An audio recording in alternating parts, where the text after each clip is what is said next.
Hello and welcome. This is chapter number 1 the constitution का ये part 2 वाली video है। तो जो पार्ट 1 में पढ़ा था उसके बाद से यहाँ से कंटिन्यू करते हैं। तो यहाँ से देखते हैं हम लोग। The second important purpose of the constitution is to define the nature of a country's political system. जो दूसरा इंपॉर्टेंट पर्पस है कॉन्स्टिट्यूशन का क्या है कि कंट्री का पॉलिटिकल सिस्टम कैसा होगा। किसी भी कंट्री का क्या होगा, पॉलिटिकल सिस्टम कैसा होगा। पॉलिटिकल सिस्टम मीन्स यानी उस कंट्री की जो राजनीति है वो कैसे काम करेगी। ठीक है ना, कोई भी रूल ऐसे नहीं बना के आप लागू कर दोगे डेमोक्रेसी वाली फॉर्म ऑफ गवर्नमेंट में। उसको आपको पहले दिखाना पड़ेगा। जैसे हमारे यहाँ 2 हाउसेस होते हैं, लोअर हाउस और अपर हाउस, राज्यसभा और लोकसभा। तो उन दोनों में वो बिल जाता है, उसके बाद वो चेक करा जाता है, पहले उसको समराइज करा जाता है कि इस बिल में क्या लिखा हुआ है। उसके बाद वो कहीं ना कहीं जब दोनों लॉ उसमें हाउसेस से पास होता है तब जाके वो लॉ बनता है और वो लॉ पास होता है। ऐसा नहीं कि एक भी हाउस ने अगर रिजेक्ट कर दिया तो कहीं ना कहीं वो दूसरी जगह से ऑटोमेटिकली रिजेक्ट हो जाएगा। For example, Nepal's earlier constitution stated that the country was to be ruled by the king and his council of minister। ठीक है ना, तो नेपाल का जो कॉन्स्टिट्यूशन था उसमें क्या लिखवा दिया उन्होंने लिखवा दिया कि जो नेपाल की जो कंट्री है वो कौन रूल करेगा, यानी उसको कौन चलाएगा, किंग और उसके मिनिस्टर। तो ये तो वही बात हो गई, तो मोनार्की वाली बात हो गई। डेमोक्रेसी कहाँ रही उसमें। अगर आप ऐसा रूल बनाते हो, मैंने कहा कि ठीक है तुम डेमोक्रेसी सेटअप कर लो, डेमोक्रेसी सेटअप करने के बाद भी रूल मैं ही करूंगा, बात मेरी ही मानी जाएगी, तो डेमोक्रेसी कहाँ हुई, डेमोक्रेसी नहीं हुई। In countries that have adopted a democratic form of government और पॉलिटी, ठीक है ना, जिन जिन कंट्रीज ने डेमोक्रेटिक फॉर्म ऑफ गवर्नमेंट अपनाया है उनमें पॉलिटी जरूर होगी, यानी पॉलिटिकल सिचुएशन सारी होंगी, वहाँ पे इलेक्शन जरूर होंगे। पहली बात तो ये, ऐसा नहीं है कि जिनके पास डेमोक्रेसी नहीं है वो इलेक्शन नहीं कराते, वो भी इलेक्शन कराते। बट यहाँ पर डेमोक्रेसी के साथ साथ इलेक्शन होगा, इलेक्शन फ्री एंड फेयर होंगे। वो भी आने वाले आगे चैप्टर्स में पढ़ेंगे कैसे वो फ्री एंड फेयर इलेक्शन वगैरह होंगे। The constitution play a crucial role in laying out certain important guidelines that govern discussion, ठीक है ना, decision making within the societies. Constitution ये भी बताता है कि आप क्या क्या डिसीजन लोगे, ऐसा नहीं है आप कोई भी एक decision. So constitution play a crucial role in laying out the certain important guidelines that govern decision making within the societies। कि सोसाइटी के अंदर क्या क्या डिसीजन लेने वो भी कॉन्स्टिट्यूशन बताता है। ठीक है ना, आप ऐसा मान लो कि आप सोसाइटी के अंदर आपने पार्क्स बनवाने, अच्छी बात है, कौन बनवाएगा, नेता ही बनवाएगा, मिनिस्टर जो भी आपके आसपास का है, ठीक है ना, काम करने वाला एमसीडी वाले। आप उनके पास गए, उन्होंने कहा सर यहाँ पर पार्क्स बनवा, तो वो डिनाई कर देता है कि नहीं पार्क्स नहीं बनेंगे। क्यों नहीं बनेंगे उसका रीजन उसे देना पड़ेगा, इस वजह से नहीं बनेंगे। अगर ऑलरेडी बहुत सारे बने हुए हैं तो नहीं बनने चाहिए, लेकिन एक भी नहीं है और फिर वो डिनाई कर रहा है तो उसे वो रिटर्न में देना पड़ेगा। रिटर्न में वो देगा नहीं, क्यों, क्योंकि ऐसा कोई कानून है ही नहीं इंडिया में जिससे ये हो कि लोगों के जनहित की कोई बात हो और मिनिस्टर उसे मना करे। क्यों, क्योंकि मिनिस्टर्स को किसने बिठाया, लोगों ने। किस लिए बिठाया, हमारी परेशानी सुनने के लिए बिठाया ना। तो कॉन्स्टिट्यूशन कहीं ना कहीं क्या काम आ रहा है, वापस से लोगों के हाथ में पावर दे देता है कि आप जाओ उसको रिक्वेस्ट करो, ऑर्डर नहीं दे सकते आप रिक्वेस्ट करो कि सर हमने आपको जिताया, हमने आपको वोट दिया और हमारे यहाँ ये चीजें कम है, तो आपको इन चीजों की क्या करनी पड़ेगी, अवेबिलिटी करनी पड़ेगी, आप ये चीजें वहां पे लाइए लगवाइए। मान लीजिए डिस्पेंसरी नहीं है, लोगों को बहुत दूर दवाई लेने जाना पड़ता है, आप गए, आपने कहा सर नियर बाई डिस्पेंसरी बनवा दीजिए। अगर आपके जनहित का काम है, काम अच्छा है, हो सकता है, उन्होंने कहा ठीक है आप ही के क्यों, पूरी दिल्ली में ही सबके लिए हम डिस्पेंसरी बनवा रहे हैं, तो वहां पर एक कानूनी पास कर दिया कि क्या, अब हर स्टेट क्या करेगी, अपने हर मोहल्ले में एक छोटा छोटा क्लिनिक बनाएगी, जैसे अभी अरविंद केजरीवाल जी ने कर रखा है। ठीक है ना, ये मोहल्ला क्लिनिक बना देते, हर जगह पे छोटी छोटी डिस्पेंसरी वहां पे हम खोल देंगे, जिसकी वजह से क्या होगा, लोगों को दूर हॉस्पिटल तक नहीं जाना पड़ेगा छोटी मोटी बीमारी। सही बात है, ऐसा काम करता है। In democracy we choose our leaders, democracy में हम अपने लीडर चुनते हैं, यही डेमोक्रेसी की डेफिनेशन है। So that they can exercise power responsibly on our behalf, ताकि वो जो हमने उन्हें पावर दी है ना वो हमारे बिहाफ पर काम करे, हमारे लिए काम करे, ना कि हमारे अगेंस्ट। आप गए, आपने कहा सर हाँ डिस्पेंसरी बनवानी है, जेल में डालो भाई से। अगर ऐसा कर दे मिनिस्टर, पावर तो उसके पास दोनों ही है, जेल में तो आपको डलवा सकता है वो, उसने जेल में डाल दिया, तो हमने उसे पावर इसलिए थोड़ी दी थी कि उसने हमें एकदम जेल में डलवा दिया, ऐसा नहीं कर सकता ना। तो हम पावर देते इसलिए ताकि वो हमारे बिहाफ पर काम करे, हमारे लिए काम करे।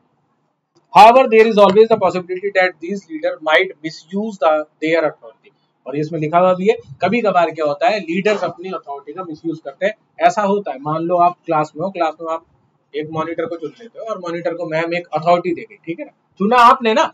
पहले मैम ने बोला भाई आप बताओ आप में से किस लड़के या लड़की को खड़ा कर दे, तो किसी बंदे ने, एक ने, एक्स ने बोल दिया कि भाई ऐसा इसको सोहन को खड़ा कर देते। सोहन वहाँ का लीडर बन गया, सोहन मॉनिटर।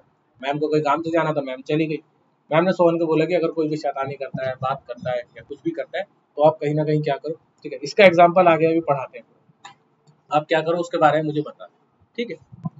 आगे चलते हैं। And the constitution usually provide safe guard against this. और कॉन्स्टिट्यूशन ने क्या करा, कॉन्स्टिट्यूशन को पता था पावर आने के बाद क्या हो सकता है, लोग उसका मिसयूज करेंगे। अगर आप पावर किसी को दे दोगे तो वो पावर दो ही चीजों का काम करती है। पावर क्या करेगी, आपको शॉक भी लगा सकती है, पावर आपको लाइट भी दे सकती है, ठीक है ना। ठीक है ना, डायलॉग बहुत मशहूर। पावर से क्या होता है, बल्ब भी जलता है, पावर इज इलेक्ट्रिसिटी। और पावर से क्या होता है, बिजली का झटका भी लग सकता है, मर भी सकता है आदमी। तो पावर दोनों ही काम कर रही है। यू हैव टू डिसाइड, आपको डिसाइड करना है कि अगर आपके पास पावर है तो उस पावर का आप पॉजिटिव यूज कर रहे हो या नेगेटिव यूज कर रहे हो। अगर पॉजिटिव यूज कर रहे हो तो लोग आपके साथ चलेंगे, नेगेटिव यूज कर रहे हो तो लोग आपके खिलाफ जाएंगे। This misuse of authority can result in gross injustice. सबसे ज्यादा यहाँ पर इनजस्टिस में कैसा देखा जाता है, इनजस्टिस मतलब न्याय के मामले में तो पावर का यूज कर लेते हैं। मान लेते हैं कोई एक्स पर्सन है, बहुत अमीर है, नेता है, ठीक है, उसका बेटा कार चला रहा था, कार से अचानक से कोई लेडी या जेंट्स या कोई बच्चा मर गया, एक्स पर्सन मर गया कोई। मरने के बाद पुलिस वाले ने उसकी गाड़ी रोकी। गाड़ी रोकने के बाद उसने उतर के उसको बोला, हाँ भाई लाइसेंस दिखाओ। उसने कहा मैं इसका बेटा हूँ। उन्होंने कहा अच्छा इसके बेटे हो आप, सर सॉरी आप चले। तो पावर का यूज करा उसने, किस लिए, नेगेटिव वे में यूज करा, जबकि उसके फादर को पता भी नहीं था। चलिए फिर भी जैसे तैसे करके किसी ने केस कर दिया और वो कोर्ट तक चला गया। अब अगर वो कोर्ट तक चला गया, कोर्ट में जज ने पूछा, तो उस पावर ऑफ मिनिस्टर, यानी जो मिनिस्टर को हमने पावर दी है उसकी पावर की वजह से, पुलिस वालों की धमकियों की वजह से कोई गवाही देने नहीं आया तो भी वो छूट गया, पावर का गलत इस्तेमाल हो रहा है। फिर भी किसी बंदे ने हिम्मत करके अगर वहां पे गवाही दे दी, अब पावर का मिसयूज ना हो के पावर का पॉजिटिव यूज होगा। जज के पास क्या पावर है कि वो उसको सजा दे सकता है। उसने क्या करा, सुनी उस गवाह की बात, उसको सही लगी, उसने सजा दे दी। पावर दोनों के पास है, मिनिस्टर के पास भी है, जज के पास भी है, लेकिन दोनों कैसी पावर्स यूज कर रहे हैं, एक पॉजिटिव वे में यूज कर रहा है और एक नेगेटिव वे में यूज कर रहा है, ठीक है ना। तो उसमें बोला भाई demonstration in the classroom situation, एक क्लासरूम की सिचुएशन दी है, बहुत अच्छी सिचुएशन है, इससे आपको पता चल जाएगा पावर का यूज और मिसयूज कैसे होता है। Suresh is the class monitor, Suresh एक लड़का है जो कि क्लास का मॉनिटर है। ही इज अ बुली, बुली मतलब होता है ऐसे लड़के जो मतलब दूसरों को परेशान करते हैं, बड़े दादागिरी टाइप दिखाते हैं। His classmate are not too fond of him, उसके जो क्लासमेट है वो उसको पसंद नहीं करते। मिसिज राव जो उनकी टीचर है, the class teacher has to leave the classroom on some urgent work, कभी कभार क्लासरूम से जाना पड़ जाता है टीचर को ऑफिस के किसी भी वर्क के लिए। She asked Suresh to mind the class, उसने क्या बोला सुरेश को कि आप क्या करो, क्लास को माइंड करना, माइंड मतलब उसको चुप कराना, शोर वोर कोई ना मचाए, शैतानी कोई ना करे, ठीक है ना, आप ध्यान रखना। Suresh starts picking on Anil, जैसे ही उसने क्या करा, उसके हाथ में पावर दी, किसके, सुरेश के हाथ में पावर दी, मिसिज राव जो टीचर थी, सुरेश ने तुरंत अपनी पावर का मिसयूज करना शुरू कर दिया। उसने तुरंत ही अनिल के, मतलब अनिल के बारे में ना नाम वगैरह लिखना है, जैसे बोर्ड पर नाम लिखने को कह देती है या कॉपी में कि भाई अब जो भी शैतानी करेगा उसके बारे में मुझे बताना, तो उसने एक जगह नोट डाउन कर लिया। Anil today I am going to report you to Mrs Rao, Anil मैं तेरी शिकायत मिसेज राव से करूंगा। अब अनिल बोलता but what have I done, लेकिन मैंने तो कुछ करा ही नहीं। When Mrs Rao return to the class, जब मिसेज राव क्या होती है, वापस आती है क्लास में, ma'am while you were away, जब आप चली गई थी, Anil kept talking loudly, Anil बहुत जोर जोर से बात कर रहा था, and disturbing the class, और क्लास को क्या कर रहा था, डिस्टर्ब कर रहा था। he would not listen to me, और ना मैं उसको मना भी कर रहा था बट वो मेरी बात नहीं सुन रहा था। तो आपकी सिचुएशन में ऐसा हुआ नहीं हुआ, लेकिन सुरेश ने क्या करा, अपनी पावर का मिसयूज करा। Anil you will have to stay back after school today and write I will not disobey the class monitor 100 times, Anil तुम्हें रुकना होगा स्कूल के बाद और तुम मुझे 100 बार लिख के दोगे कि मैं आज के बाद कभी भी मॉनिटर की बेइज्जती या मॉनिटर की बात मानूंगा, ऐसा तुम्हें लिखना पड़ेगा 100 बार। अब अनिल बोलता बट मैम, मतलब इस तरीके से वो बोलता है, आई डिडंट डू एनीथिंग, कि मैंने तो कुछ करा ही नहीं मैम, मैंने कुछ नहीं करा। सुरेश क्या बोल रहा है, झूठ बोल रहा है। अब कैसे पता चले कि सुरेश झूठ बोल रहा है, कोई रीजन है, कोई प्रूफ है? प्रूफ ये है कि मैम ने जिसको पावर दी अभी उसकी बात सच मानी जाएगी। ऐसा कभी कभार आपने गांव में देखा होगा, गांव में होते हैं पंच, पंच मतलब पंचायत, 6th क्लास की अगर आपने सिविक्स की बुक पढ़ी तो उसमें पंचायत होती है। पंचायती राज एक सिस्टम था। पंचायत को इसलिए बिठाया जाता था कि वो क्या देंगे, फैसला देंगे किसी भी मुद्दे के ऊपर अगर कोई भी बात हो जाती है। अब मान लो अगर मैंने पंचायत को ही खरीद लिया और फिर भी मैंने कोई क्राइम कराया तो कहीं ना कहीं मेरे हक में तो पॉजिटिव बात चीजें आ जाएंगी। मान लेते हैं मैंने लेट से किसी का खेत चुरा लिया, खेत था 5 करोड़ रुपए का, पंचायत में बात गई, पंचायत को पता है खेत किसी और का, पंचायत बैठी, लेकिन मैंने क्या करा, पंचायत बैठने से पहले पंचायत को खरीद लिया। सर 5 करोड़ का खेत है, 20-20 लाख पांचों, सुबह मेरे हक में फैसला दे। तो पंचायत ने क्या करा, फैसला मेरे हक में दे दिया। तो कहीं ना कहीं क्या करा, पंचायत ने उस पावर का मिसयूज करा। किस पावर का मिसयूज, जो गांव के लोगों ने उन पंचायत वालों को दी हुई थी, जैसे मिसिज राव ने सुरेश को दी हुई थी, या जैसे हम लोगों ने मिनिस्टर को दी हुई है, उसका वो क्या कर रहे हैं, मिसयूज कर रहे हैं। अब प्रूफ क्यों नहीं मांग सकते, प्रूफ इसलिए नहीं मांग सकते क्योंकि हमने ही अपने बिहाफ पे पावर दी है ना उसे। अगर मैं किसी को पावर दूंगा कि भाई ठीक है मेरे बिहाफ पे आप ये मेरा डेबिट कार्ड या क्रेडिट कार्ड होते हैं ना, बैंक के कार्ड होते हैं, सुने ना, अगर मैं किसी को देता हूं कि ये पावर है तेरे पास कि तू जितने चाहे इसमें से पैसे निकाल ले, उसने निकाल लिए। मान लो मैंने उसे 10,000 रुपए बोले कि 10,000 रुपए निकाल लेना, और वो उसमें से 50,000 निकाल रहा है, तो पावर तो मैंने ही दी ना। अब उसने मिसयूज उसका करा, वो उसकी वो है। पावर किसने दी, मैंने। जब मैंने दी तो उसने मिसयूज करा, मैं पावर ही नहीं दूंगा तो मिसयूज कैसे कर सकते हो। आप पंचायत में बिठाओ मत 5 लोगों को, मिसयूज हो जाएगा नहीं। अब मिसिज राव सुरेश को मॉनिटर बनाती नहीं तो मिसयूज होता नहीं। हम लोग मिनिस्टर को चुने ही ना तो मिसयूज होगा नहीं। लेकिन ऐसा भी नहीं हो सकता ना कि हम लोग मिनिस्टर्स को ना चुने, ऐसा भी नहीं हो सकता कि स्कूल के टीचर्स को कभी मॉनिटर ना बनाया जाए। उनको ऐसा नहीं है कि उन्हें मॉनिटर की जरूरत नहीं पड़ती, सबको जरूरत पड़ती है। लेकिन पावर में हमने क्या करी, कुछ बाउंडेशंस बना दी कि आप ये पावर्स इस्तेमाल कर सकते हो, बस। ऐसा नहीं है आपके पास अनलिमिटेड नंबर ऑफ पावर्स है। अब उस पावर से भी ऊपर एक पावर हो, कॉन्स्टिट्यूशन ने क्या करा, उन पावरफुल लोगों से भी ऊपर क्या रखे, और पावरफुल लोग रखे, ताकि वो अपनी पावर का जब मिसयूज करेंगे तो उनके फैसले को मना करने के लिए या उनके फैसले को रोकने के लिए, पलटने के लिए ये लोग जिम्मेदार हैं। एक एग्जांपल से समझते हैं इस बात को।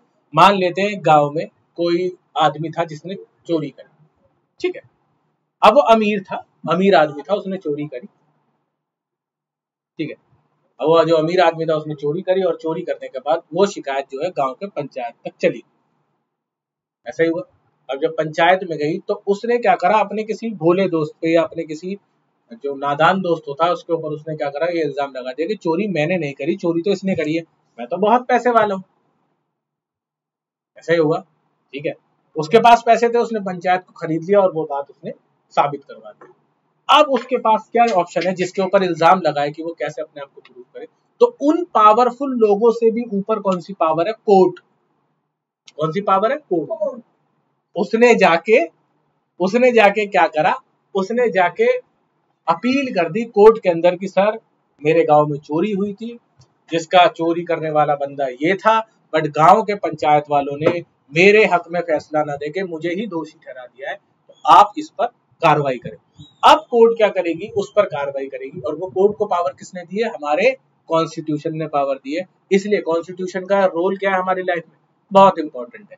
वो पावर देता है बट ऐसे नहीं देता कि अनलिमिटेड नंबर्स ऑफ पावर दे देगा आपको राइट्स मिले, अभी राइट्स वाले चैप्टर आएंगे आगे। राइट्स मिले, क्या होते हैं राइट्स, अधिकार। तो अधिकार क्या करते हैं, अधिकार तुम्हें मिला राइट टू फ्रीडम, आप आजाद हो। लेकिन आजाद का मतलब ये नहीं है कि आप कहीं भी चले जाओगे, घूमो फिरो पढ़ो खाओ पियो सब चीज की आजादी है। इसका मतलब ये नहीं है कि आप बंदूकें लेके हाथ में घूम रहे हो। आजादी मिल गई, राइट टू एजुकेशन, पढ़ने का अधिकार है, ठीक है। पढ़ो, जितना पढ़ सकते हो पढ़ो, लेकिन किताबें, और वैसी किताबें, ठीक है, समझ में आ गई ना, ऐसी चीजें होती हैं। In democratic societies, the constitution often lay down the rule that guard against the misuse of authority by our political leader. In the case of Indian constitution, about which you will read more later in the chapter, many of these laws are contained in the section of fundamental right. ये laws जो है fundamental right इसलिए constitution ने कुछ हमें दी थी। उन्हें पता था जैसे मैं पावर दूंगा तो क्या होगा, लीडर्स इस बात का मिसयूज करेंगे, तो हम क्या करते हैं, फंडामेंटल राइट भी देते हैं, लोगों को कुछ अधिकार भी दे देते हैं। तो क्या है वो, do you recall the chapter on Dalit writer Om Prakash Valmiki, experience in the school from your class 7th book. शायद तुम्हें याद नहीं होगा, एक चैप्टर है क्लास 7th में ओम प्रकाश वाल्मीकि जी का, जो कि एक दलित होते हैं, ठीक है ना, छोटी जाति के होते हैं। तो वो बाद में पढ़ लिख कर काफी बड़े राइटर बने। तो उन्होंने एक जो आर्टिकल लिखा वो फिर पब्लिश हुआ क्लास 7 के रूप में। हुआ ये कि जब वो क्लास में एंटर करे तो और बच्चे बैठे हुए थे और ओम प्रकाश जी भी बैठे हुए थे। तो उनके टीचर ने बोला कि दैट यू आर दलित, आप दलित हो तो आप क्या करो, क्लास से बाहर बैठो। ठीक है, पहली यहाँ पे इनइक्वालिटी हुई उस बच्चे के साथ, ठीक है, जब वो तो वो छोटा ही था। दूसरी इनइक्वालिटी हुई, उन्होंने कहा तुम एक काम करोगे, पूरे ग्राउंड की क्या करोगे, सफाई। शायद तुम्हें याद आ रहा हो, क्लास 7 में वो चैप्टर है। पूरे ग्राउंड की क्या करोगे आप, सफाई करोगे। अब वो धूल में बेचारा लगा हुआ है। क्यों उसने उसे ऐसा काम दिया, तो उन्होंने कहा तुम दलित हो, तुम्हारा काम ही यही है। ऐसा नहीं है, जात पात धर्म इंसानों ने ही बनाए और तुम खुद ही उसको एक दूसरे के ऊपर थोपते रहे। तो जब ओम प्रकाश वाल्मीकि जी के पापा एक बार स्कूल के पास से गुजर रहे थे, ये केस काफी दिन तक चलता रहा, 7-8 दिन तक लगातार यही होता था। रोज वो बच्चा आता था, उसका बैग रखवा लिया करते थे, उससे ग्राउंड की सफाई करवाते थे। टीचर और बाकी बच्चे बैठ के देखते रहते थे। तो कहीं ना कहीं इनइक्वालिटी होती थी उनके साथ। एक दिन उनके पापा जा रहे थे और उनके पापा जाते जाते देखा ओम प्रकाश वाल्मीकि जी के, यार मेरा बेटा झाड़ू लगा रहा है। अच्छा, अगर सारे बच्चे झाड़ू लगा रहे होते तो उन्हें प्रॉब्लम नहीं होती। क्यों? दिस इज इक्वालिटी, यानी सारी एक क्लास मिलके स्कूल की सफाई कर रही है, ये अच्छी बात है। बट सिर्फ एक बच्चा झाड़ू लगा रहा है जबकि उसने कोई गलती भी नहीं करी थी, वो गलत बात है।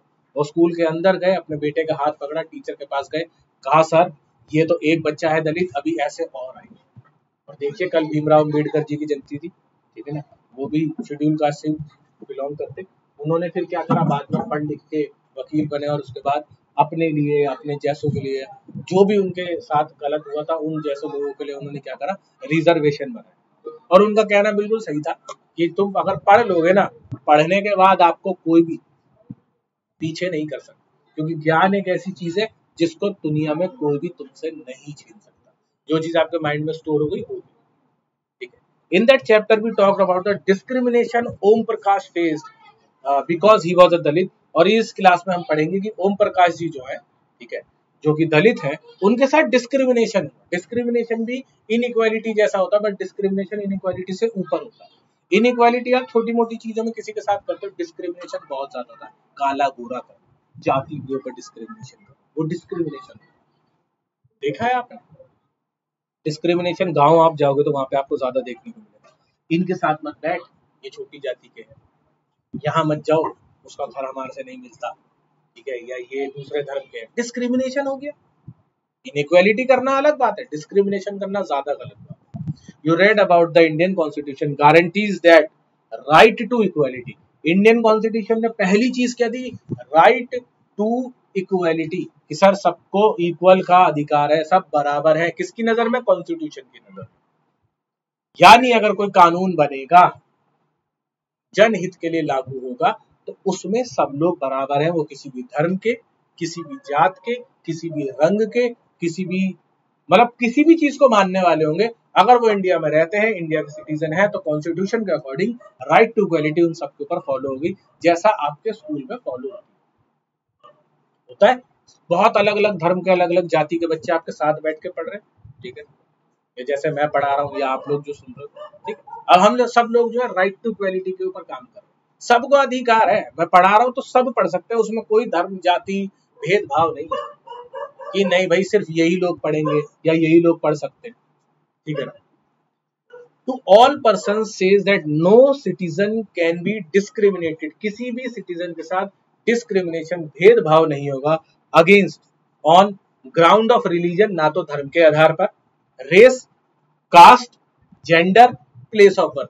अब जैसे हम लोग कहते हैं, ठीक है, वैसे कहना नहीं चाहिए, जो लोग बिहार से काम करने आते हैं हम उन्हें बिहारी बिहारी कहते हैं, ठीक है, हम नहीं, मतलब जो लोग कहते हैं उनकी बात कर रहे हैं। तो प्लेस ऑफ बर्थ, अगर कोई बिहार में पैदा हुआ है तो वो उसकी गलती नहीं है। और आप अगर पैदा भी हुआ है तो Bihar is also state of India, Bihar भी तो इंडिया का स्टेट ही है। तो आप उसको ऐसे डिस्क्रिमिनेट क्यों करते हो जैसे वो पता नहीं कहाँ से कोई बहुत बेकार से स्टेट से आया। बिहार इज ऑल्सो स्टेट, ठीक है ना, वहां के लोग बहुत ज्यादा पढ़े लिखे होते हैं। दूसरा जेंडर, आप जेंडर के अगेंस्ट भी डिस्क्रिमिनेशन करते हो, ठीक है, लड़का और लड़की है, लड़की पढ़ रही है सरकारी स्कूल में, लड़के पढ़ रहे हैं प्राइवेट में, क्यों? डिस्क्रिमिनेशन कर रहे हो आप, अपने ही घर में डिस्क्रिमिनेशन कर रहे हो, इनइक्वालिटी कर रहे हो, आप दूसरों के साथ तो करोगे ही करोगे। ऐसा देखने को मिलता है कई बार, ठीक है ना। अगर कोई कपड़े आ रहे हैं तो सबसे पहले लड़के के ऊपर आएंगे, लड़की के लिए ज्यादा खर्चा करा जाता है एज कम्पेयर टू लड़कियां। ऐसा नहीं है कि खर्चे नहीं करते, लेकिन मैंने ये देखा है अभी तक, जो ज्यादातर देखा है कि लड़कियों के ऊपर कम खर्चा करा जाता है एज कम्पेयर टू लड़का, ठीक है ना। The right to equality is one of the fundamental right guaranteed by the Indian constitution. Right to equality जो है फंडामेंटल राइट है, जो क्या गारंटी देता है, कॉन्स्टिट्यूशन के अंदर लिखा हुआ कि सारे के सारे बंदे क्या है, इक्वल है इन जस्टिस, ठीक है ना। न्याय अगर होगा, कोई भी चीज अगर लागू होगी तो उनके नजर में सब लोग क्या है, बराबर है। अगर कोई दो लोग हैं और उन दोनों से कोई गलत काम हो जाता है, मान लेते हैं किसी का मर्डर हो गया, एक बहुत बड़ा बिजनेसमैन है और एक रिक्शे वाला है, तो सजा दोनों को बराबर ही मिलेगी। हाँ, वो अलग बात है दोनों अपने अपनी पावर का इस्तेमाल करके बच जाए, लेकिन अगर कॉन्स्टिट्यूशन के अकॉर्डिंग देखा जाए तो दोनों ने बराबर क्राइम कराया तो दोनों को सजा क्या मिलेगी, बराबर मिलेगी। In what ways is the class monitor misusing his power. आपको क्या लगता है कि क्लास में जो मॉनिटर था उसने अपनी पावर का मिसयूज कैसे करा? जैसे उसे पावर मिली उसने गलत इल्जाम लगाया किसके ऊपर, अनिल के ऊपर। In which of the following situation is a minister misusing his power. कौन सी सिचुएशन में मिनिस्टर अपनी पावर का मिसयूज करते हैं? तो चार ऑप्शन है, आप देख लो। Refuse to sanction a project of his ministry for sound technical reason. उसने एक, मान लेते पहला ऑप्शन दिया हुआ है, तो रिफ्यूज कर दिया एक प्रोजेक्ट को, है ना, अपना कोई टेक्निकल रीजन बता के अपनी मिनिस्ट्री के। Threatens to send the security staff to rough of his neighbour, या धमकाया उसने अपने सिक्योरिटी स्टाफ को, मेरे आजू बाजू वाले जो ये पड़ोसी वड़ोसी ना, इनके घर खाली करो।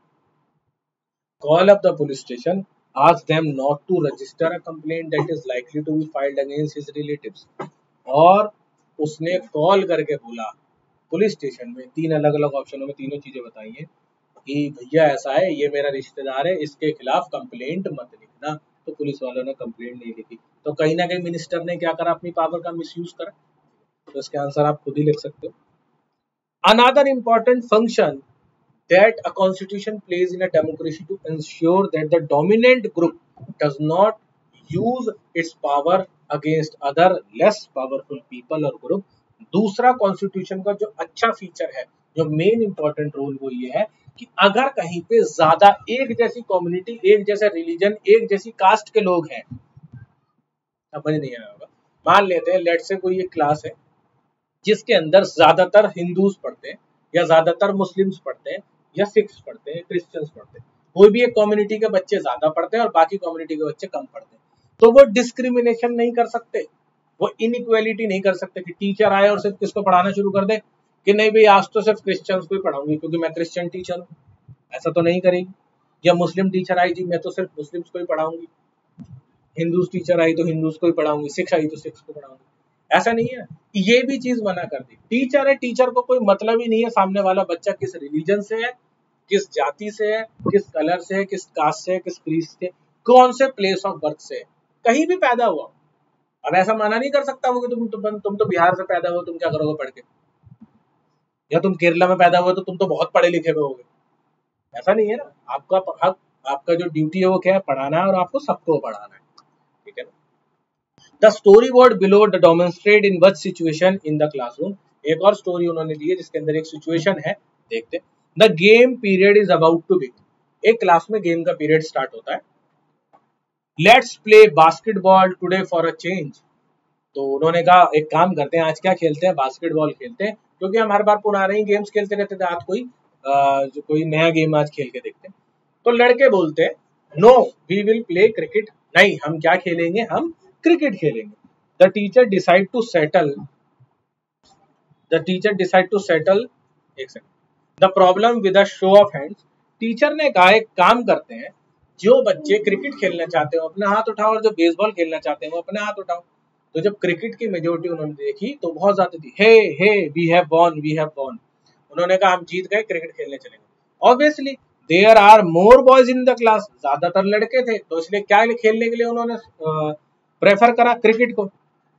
तो अब लड़की कहती है we have always to have to do what the boys want because they are in majority. हमें हमेशा वही गेम खेलना पड़ता है या वही काम करना पड़ता है जो बॉयज करते हैं, क्योंकि वो क्या है, क्लास में मेजॉरिटी में ज्यादा है।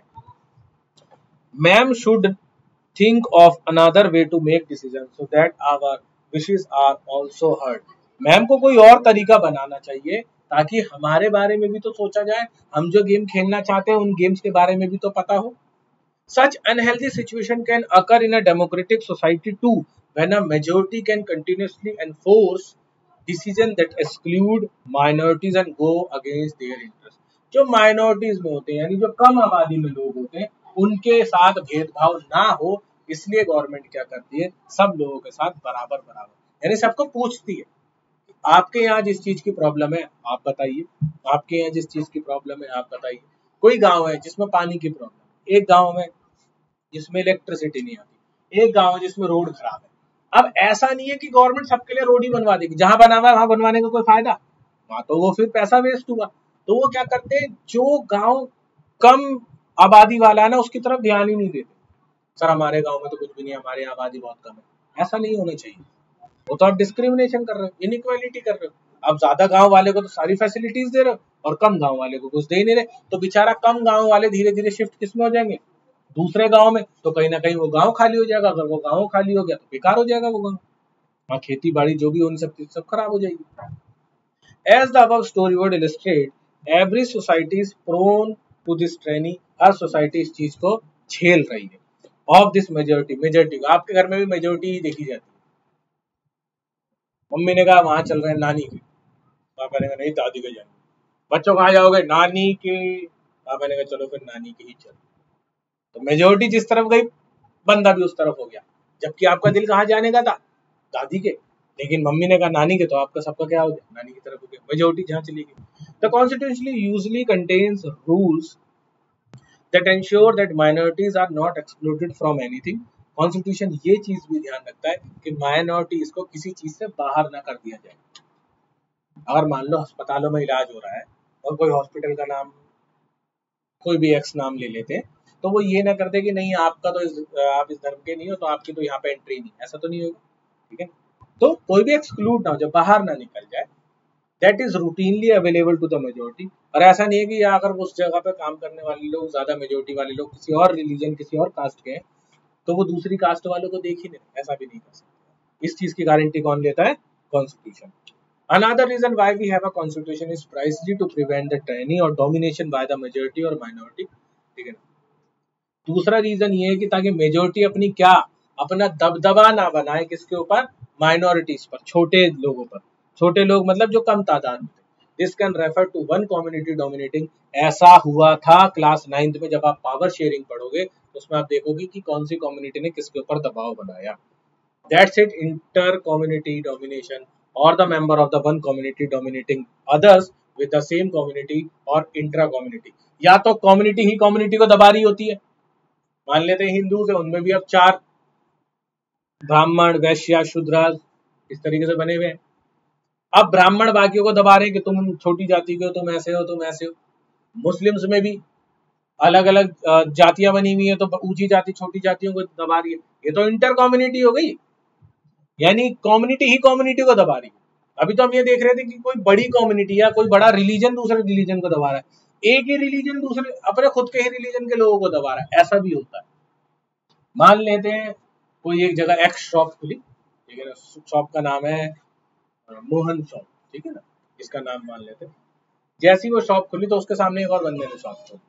कोई गलत बात नहीं, ठीक है. अब वो क्या कर रहा है, वो उसको डोमिनेट कर रहा है. डोमिनेट कैसे कर रहा है, वो अपने आसपास वाले लोगों को, अपने जाति वालों को क्या बोल रहा है, भाई एक काम करो मेरी दुकान से लिया करो, मेरी दुकान से लिया करो. दोनों का नाम सेम है, बस सरनेम चेंज होने की वजह से डोमिनेशन हो रही है. वगैरह भाई ये तो वर्मा है, ये तो ऐसे ही है. हम शर्मा है यार पंडित, हम शर्मा है. या खान साहब ने दुकान खोल ली, वो अंसारी इसको दबा रहे हैं, हम खान साहब है हमारी दुकान से लिया करो. ऐसा नहीं कर सकते आप. इंटर कम्युनिटी, ठीक है ना. या कोई कम्युनिटी दूसरी कम्युनिटी के ऊपर थोप दे, वो तो मैंने अभी बताया कि कोई भी कम्युनिटी जब दूसरी कम्युनिटी के ऊपर क्या करती है, अपना दबाव बनाती है. इंट्रा कम्युनिटी, जब एक कम्युनिटी दूसरी कम्युनिटी के ऊपर चढ़ती चली जाती है, ठीक है ना. एक सोसाइटी में आप रह रहे हो, सोसाइटी के सारे लोग नीचे उतर के आए, उन्होंने कहा भैया ऐसा है सोसाइटी में बल्ब नहीं है. मेजोरिटी में लोगों ने कहा कि बल्ब की क्या जरूरत है, रहने देते हैं, बल्ब लगेंगे ही नहीं. लेकिन अगर मेजोरिटी में लोगों ने कहा कि बल्ब की जरूरत है तो वहाँ पे आप कम्युनिटी, रिलीजन, धर्म, जात पात कुछ नहीं देखो, वहाँ पे आप जरूरत देखो। ठीक है, तो इस वीडियो में इतना ही। ये 30 मिनट की थी, ये पार्ट 2 है। पार्ट 3 जो है कल पढ़ते हैं, द थर्ड सिग्निफिकेंट रीजन से। Thank you, have a nice day.